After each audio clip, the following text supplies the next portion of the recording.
हमें गर्व है, हम जैन हैं। ग्रुप के सभी मेंबर्स को मेरा रचना जैन का सादर जय जिनेंद्र। आज 10 मई है और आज जैन्स का एक बहुत ही मुख्य त्योहार है। आज अक्षय तृतीया है। तो चलिए आज जानते हैं कि अक्षय तृतीया का जैनिज्म में क्या महत्व है। भारतीय संस्कृति में वैशाख शुक्ल तृतीया का बहुत ही बड़ा महत्व है। इसे अक्षय तृतीया भी कहा जाता है। भरत क्षेत्र में भगवान आदिनाथ के काल में युग का परिवर्तन भोग भूमि से कर्म भूमि के रूप में हुआ।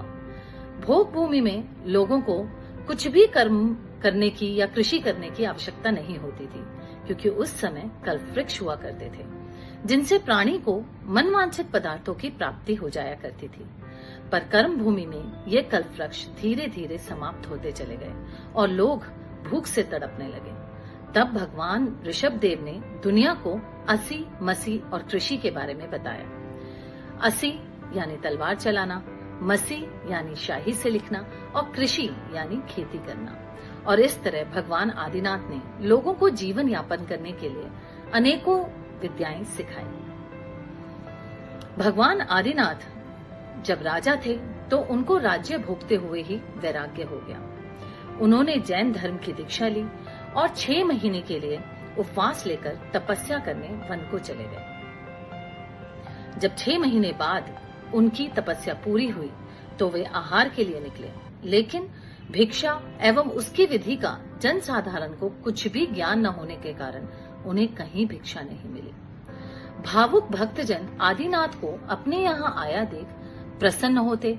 कोई अपनी सुंदर कन्या, कोई उत्तम बहुमूल्य वस्त्र आभूषण, कोई हाथी, रथ, अश्व, वाहन, छत्र, सिंहासन आदि विराता, कोई फल फूल प्रस्तुत करता, किंतु विधि पूर्वक भिक्षा देना किसी को भी नहीं आता था। इस प्रकार भिक्षा के लिए विचरण करते करते भगवान आदिनाथ हस्तिनापुर पहुंचे।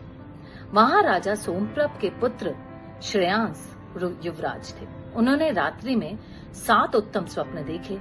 वह अपने पूर्व भव की स्मृति से जाना कि ये तो प्रथम तीर्थंकर हैं, इन्हें निर्दोष आहार देना चाहिए। वे भगवान ऋषभ देव की नवदा भक्ति करते हैं। प्रभु का पड़गाहन कर उन्हें ऊंचे स्थान पर विराजमान करते हैं।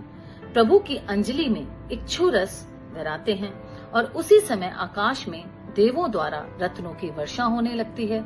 सुगंधित पुष्प बरसने लगते हैं, उत्तम संगीत बजने लगते हैं, सुगंधित हवाएं चलने लगती हैं और देवगण आकाश से धन्य है ये दान, धन्य है ये पात्र, धन्य है ये दाता ऐसे शब्दों से आकाश को गुंजायमान कर देते हैं। आहार के समय देवताओं द्वारा किए गए ये जो अतिशय हैं, इन्हें 5 आश्चर्य या पंचाश्चर्य कहा जाता है।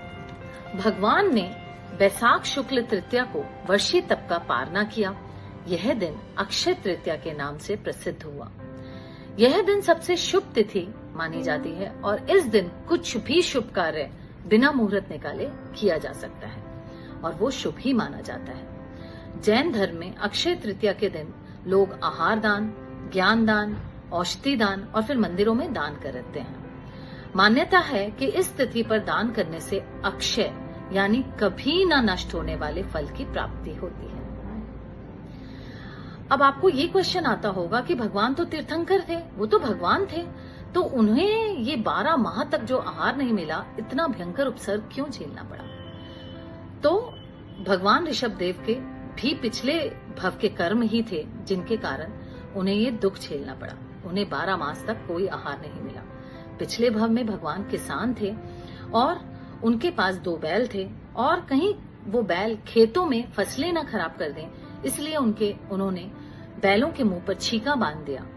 12 घड़ी तक उन बैलों को ना कोई खाना या पीना या पानी कुछ भी नहीं मिल सका, जिससे उन्हें बहुत कष्ट पहुंचा और इसी वजह से भगवान को अगले भव में 12 मास तक आहार नहीं मिला। अब दूसरी बात यह है कि जैन धर्म में तो हमने अक्षय तृतीया का महत्व जान लिया, लेकिन और भी धर्मों में अक्षय तृतीया मनाई जाती है। उसके कई कारण हैं और उसमें से 2 मेन कारण हैं कि इस दिन भगवान परशुराम जो थे उनके अवतार ने जन्म लिया था और सुदामा अपने मित्र भगवान कृष्ण से मिलने अक्षय तृतीया वाले दिन ही गए थे।